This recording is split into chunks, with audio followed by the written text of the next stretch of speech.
So some of you are holding on to some real good memories that are no longer current memories. And you need to let them go so that you can get what's next. Life doesn't get any easier. It doesn't get more forgiving. We just get stronger and we get more resilient. The tenacity it takes to face your inadequacies and continue to try, that's where we've succeeded. If you're going to understand the program of resiliency, we are going to have to stop running from difficult times. Stop praying that the storm will pass over you and pray to grow through the storm. Stop going around it, go through it. What you go through, you will grow through. Some fights are not won in the first round. Some of you are so ignorant. You've been through so much hell. You gonna quit now? We gonna put in work, because every time you put in work, you get the same consequences. You get paid. You get rewarded. And when you out there dealing with the real world, it ain't pretty. You got to have heart. Get some heart.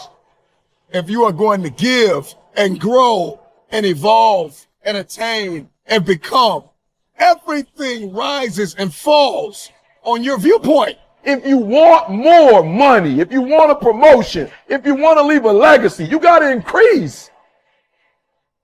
You can't stay where you are and think things around you are going to grow. And then that's going to put you in a far more powerful position to move forward. People that are successful, they can self-soothe, they can stay emotionally calm in the midst of the storm. You just do what you got to do on this one, and then you look back when it's all over and you see the rewards. You look back and you see the accomplishments. You don't count it. You just look back and you see that you succeeded.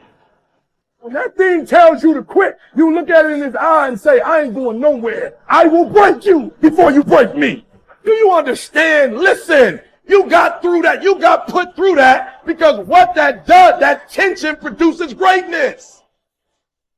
Perspective is everything. Let's go. I need you to hear me loud and clear. How you see this thing is everything.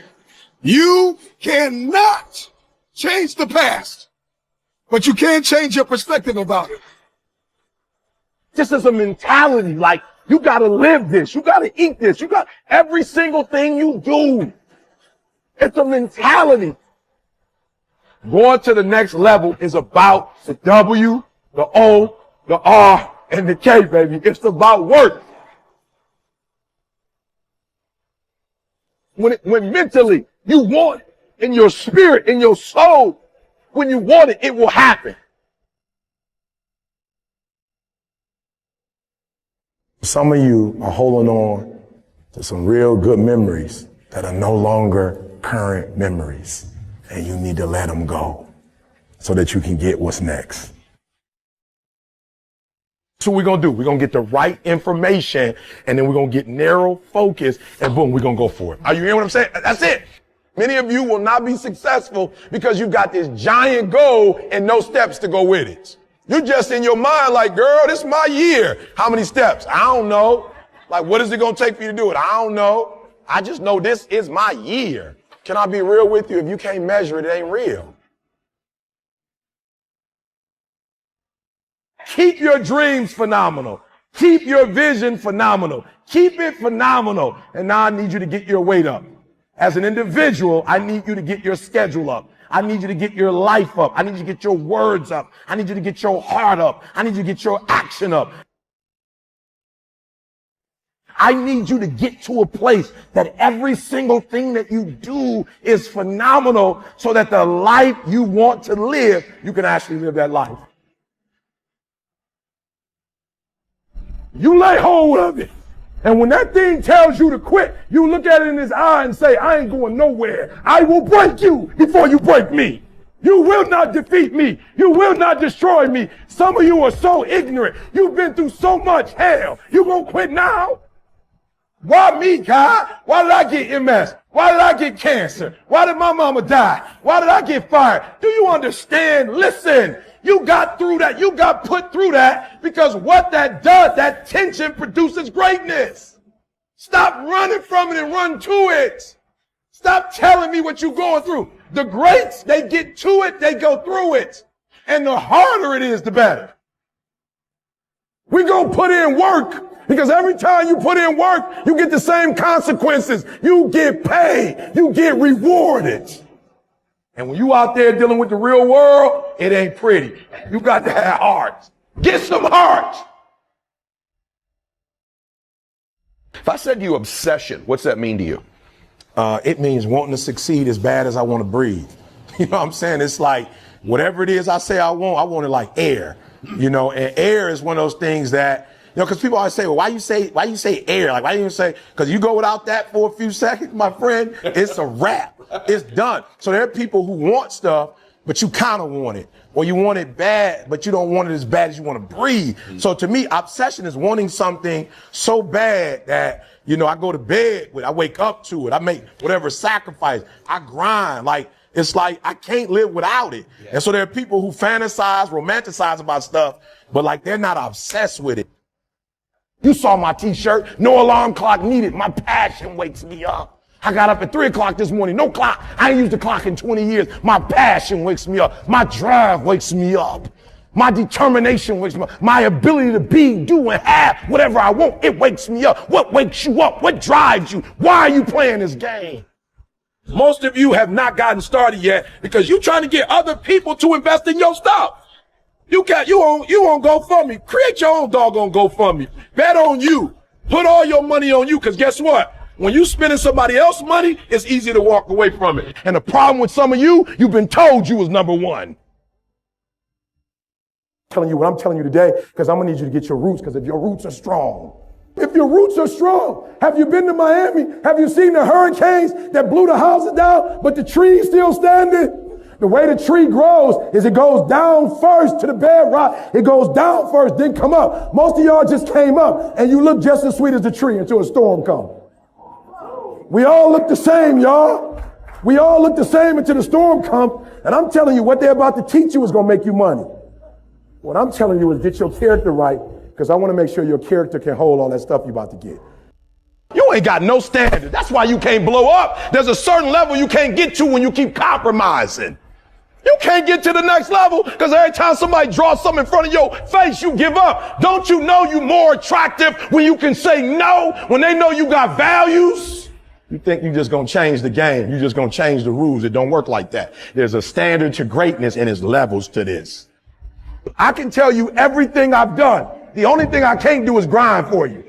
That's the only thing I can. But I'm going to tell you all the secrets. I'm going to give you all the secrets to my success. But if I'm giving you all the secrets to my success and they're mine, and I'm getting up at 3, what time in the world you going to have to get up? You have a gift. You need to find out what it is. You on some you picking stuff that other people picking. You trying to do what other people trying to do. I love people that's going to be engineers. Y'all go ahead and do that. Y'all got to compete with each other. I love when somebody say they want to be a doctor. Go ahead and compete with them. I love when people say they want to be lawyers. Go ahead and compete with them. About 1 million kids want to be lawyers. There ain't a whole bunch of them that want to pour into people and serve. I got you beat all day. Go take those professions. So I'm going to take my personality, what I've been given, and I'm going to milk it, even though the world doesn't necessarily value it. And that's some of y'all problem. It's some stuff some of y'all doing, you don't even want to do that. You want the affirmation that comes from doing that.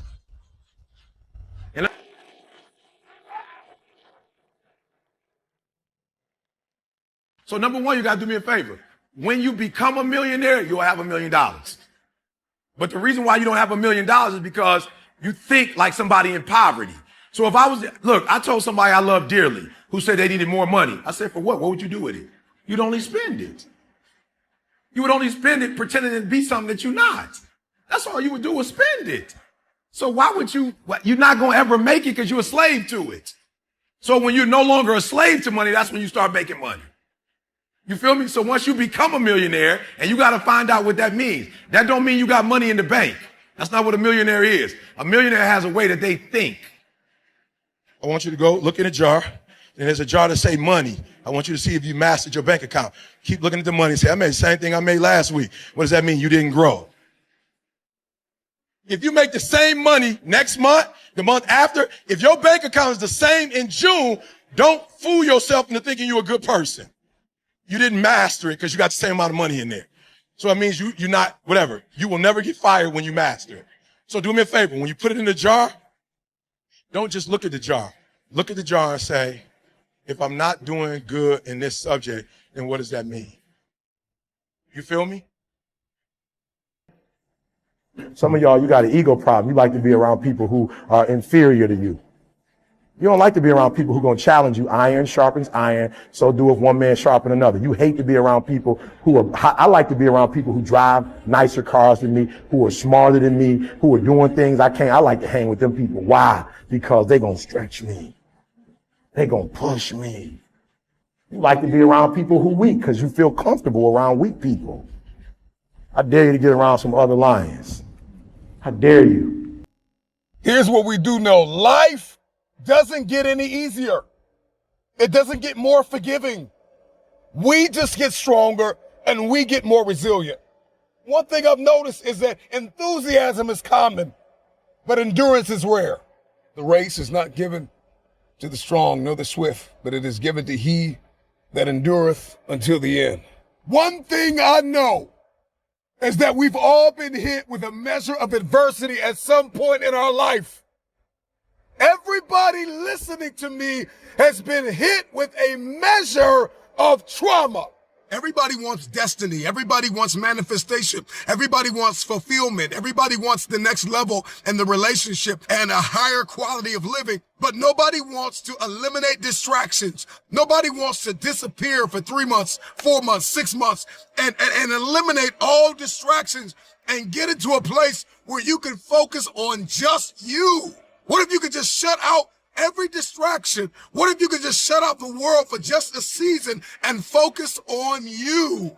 A man is rewarded in public for what he does in private. The reason why you don't see it, the reason why it has not manifested, the reason why you are so frustrated is because you have not been willing to forsake all that you've been called to forsake and to follow through behind closed doors.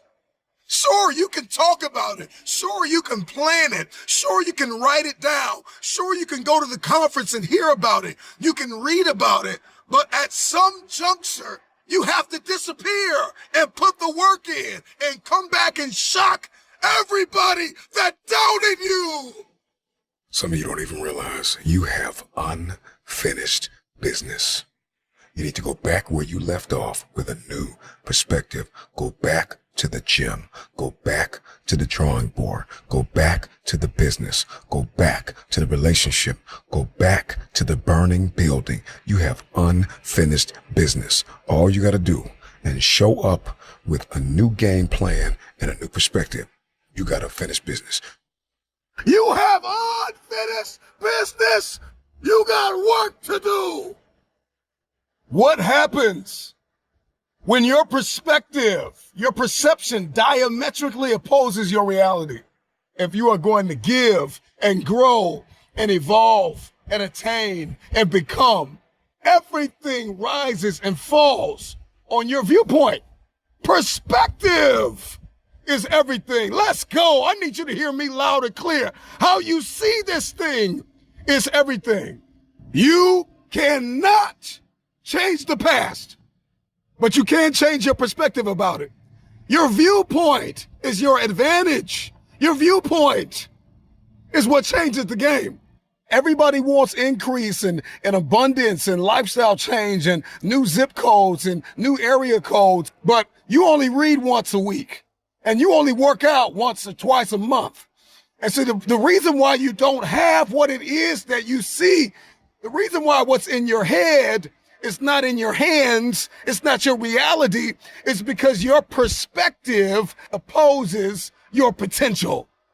You don't have it because you don't see the value in it. If you believe you've been called to be the difference maker, the game changer, the disruptor, the person that comes into a room and commands the atmosphere, if you believe you've been called to be necessary and not grossly irrelevant, then everything you do, everything you see, everything rises and falls on your perspective, your perception, your viewpoint. How do you see this thing?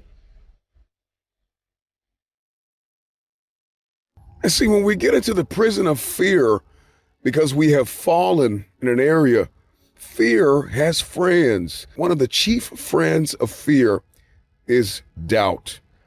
And doubt kills more dreams than failure ever will. There are people who have failed in their head before they even reach the field. And so I want to invite you to renounce the spirit of fear. Failure is the only opportunity to begin again. And if I'm talking to anybody that's hungry for the future, all you need is an opportunity to try again. Failing doesn't make you a failure. It's something you did. It's not who you are.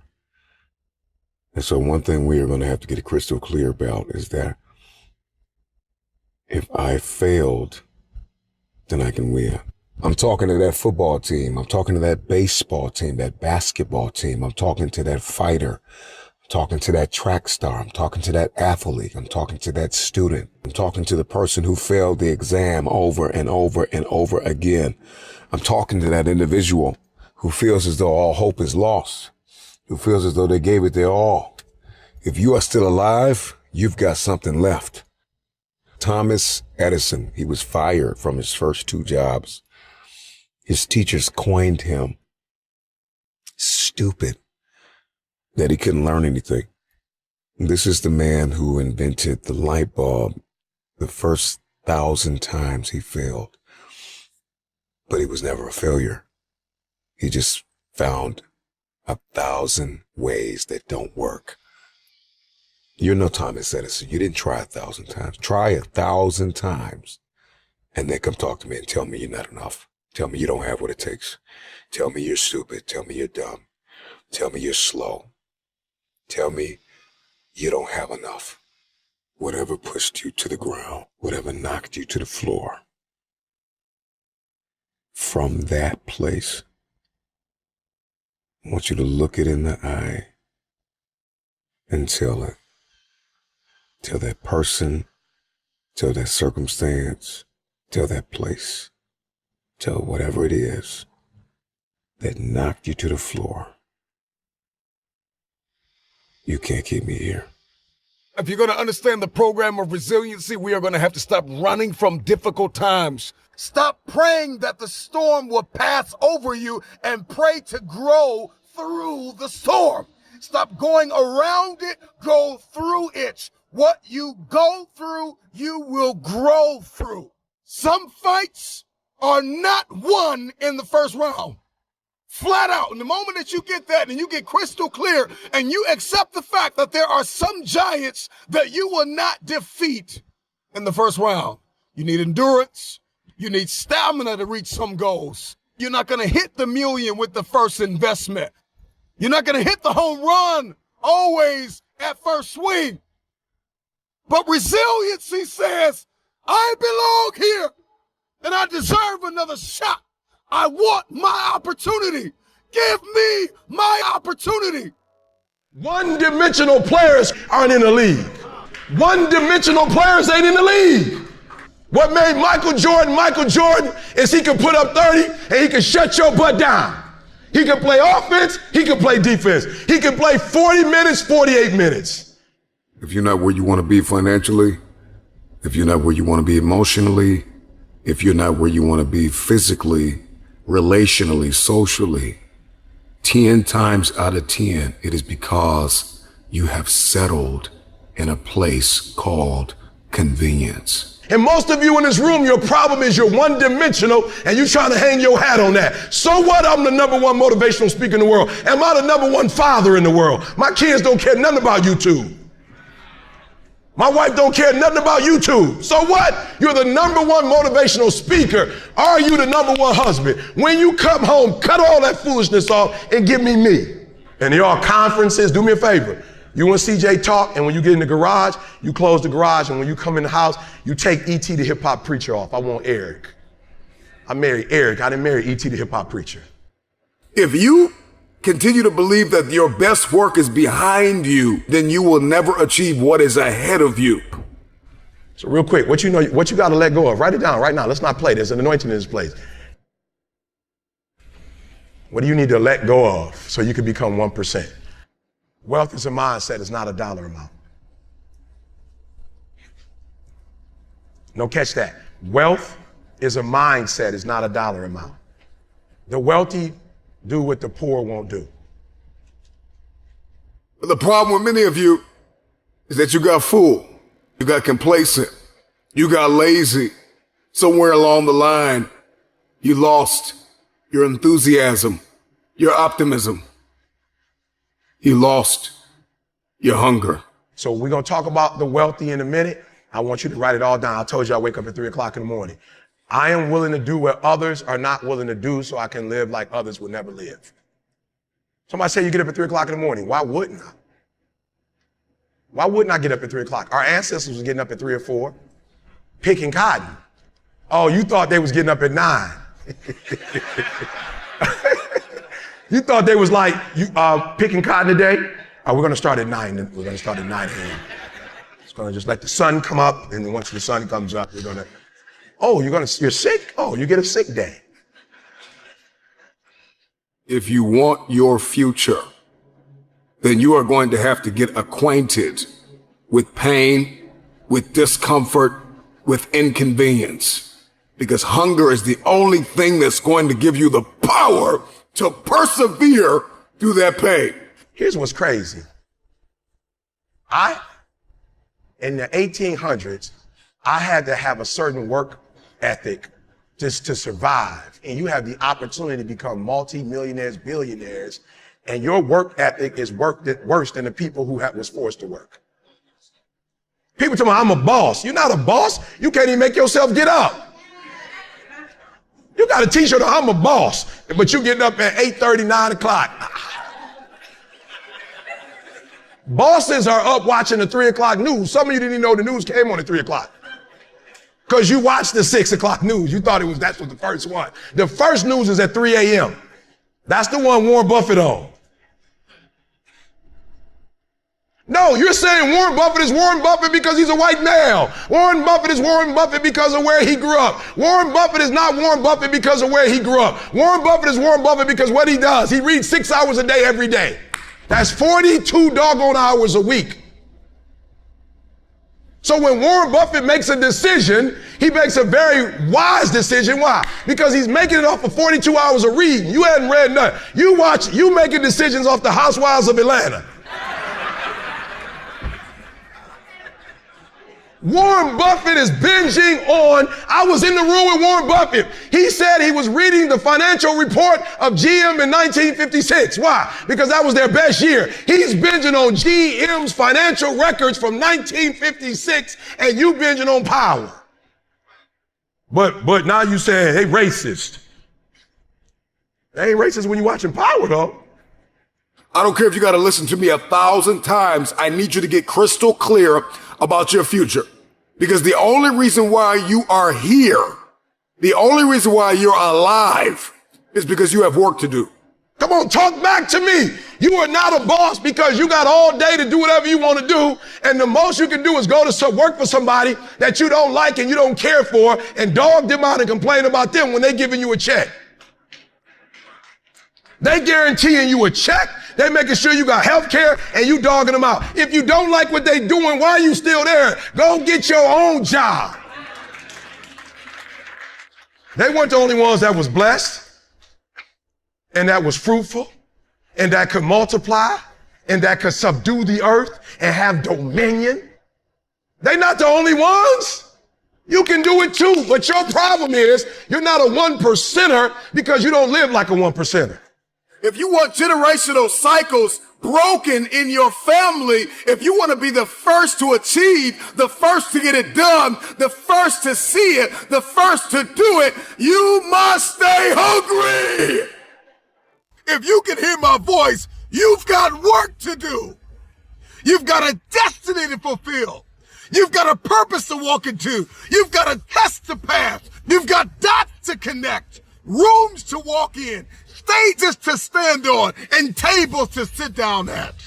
We all want to do something. We all want to be somebody. We all want to go somewhere. Let's dispense with the painful conversations of what happened in your past. Celebrate the lessons that you learned in your past. Unpack the gift of the present and let the future be your motivation. Everybody is looking to manifest. We're all looking to manifest something. We'll lose sleep to manifest, and we'll work 2 or 3 jobs to manifest, and we'll study for hours in a day to manifest. We are all looking to manifest something. And so there are a few things that we have to understand in order to manifest this future. The future, when it is no longer a distant dream, some possibility, some idea, but it's a very present target. All of a sudden, everything changes. And so you may be average, you may be ordinary, but you have the opportunity every single day to make extraordinary decisions. And what you do today will determine your future. The future is very expensive. The currency to get to the future, the bridge that we build, it is built on your daily decisions, your habits, your programming, the way that you think, the way that you talk, the way that you walk, blood, sweat, tears, sacrifice, people that you have to let go, sleep that you have to lose, multiple jobs that you have to work, hours on end of study, beating on your craft every single day. It's not easy, but it's worth it.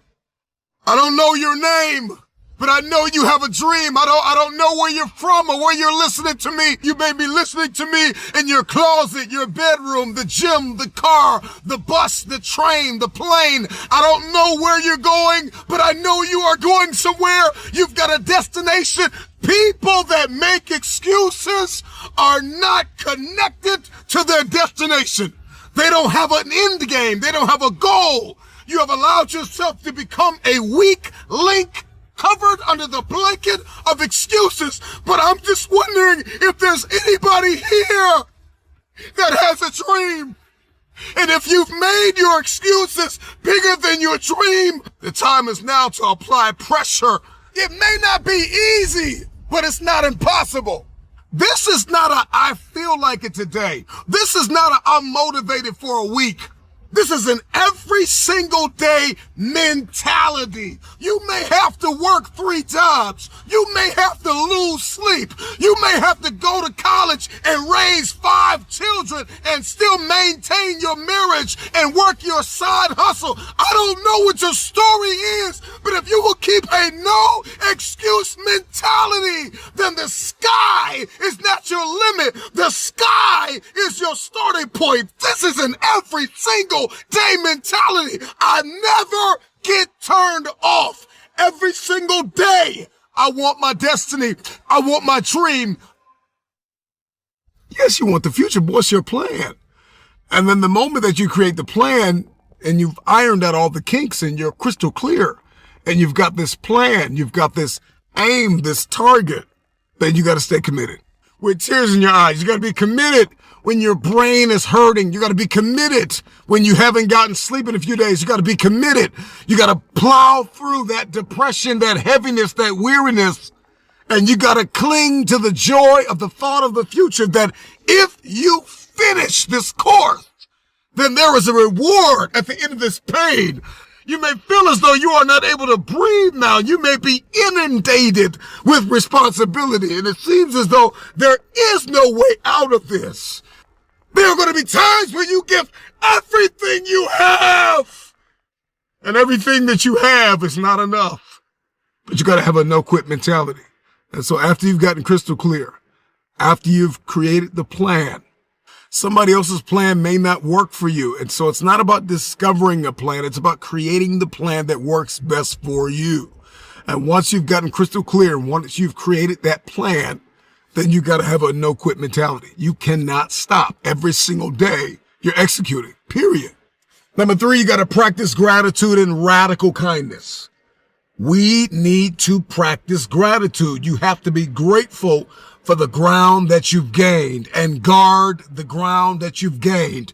Celebrate the small wins. If we keep looking at the big picture, if we keep looking at the end game, if that's all we fix our eyes on, then we'll get off kilter. We'll lose our footing and we'll walk around discouraged, because you're not going to just wake up in one day and fulfill destiny. It's the process that's perfecting us. It's the ins and the outs and the nuances. It's the song and the dance between destiny and the journey and the process and the promise. And we've got to learn how to execute the day. Give us this day. We've got to learn how to execute the day that you conquer the day. What is it that you can do today to get closer to the fulfillment of that future, to get closer to the manifestation of the future? What are you doing today? What are you giving today? The truth of the matter is, how are you so emotionally injured, so mentally drained, so physically fatigued that you have allowed your dream, your destiny to take a back seat to this excuse that you don't have what it takes, that you're not smart enough, that you're not tall enough, that you're not wide enough, that you're not deep enough, that you're not connected enough, that you don't know enough people. You keep comparing yourself to that person and this person. When will the excuses stop? When will you see your purpose bigger than your excuse? When somebody is in love with who they've been called to become, what they've been called to fulfill, what they've been destined to do, there is no day off. There are no listen, I'm not a light switch. You can't turn me off. I can never get turned off. Every single day, I'm giving everything I have. That's how big my dream is. And so there's no excuse, there's no pain, there's no dilemma, there are no speed bumps, there's no distraction that can turn me off. I'm not a light switch. You can't turn me off. I want this thing every single day.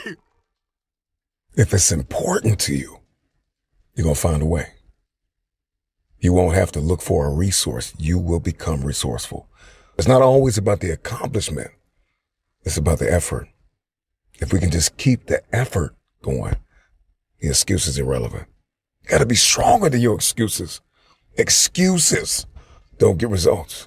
Now we've got to go through the process of being stronger than our excuses. We get one opportunity to come this way. We get one shot. We got one life to live. Life is too short to make excuses.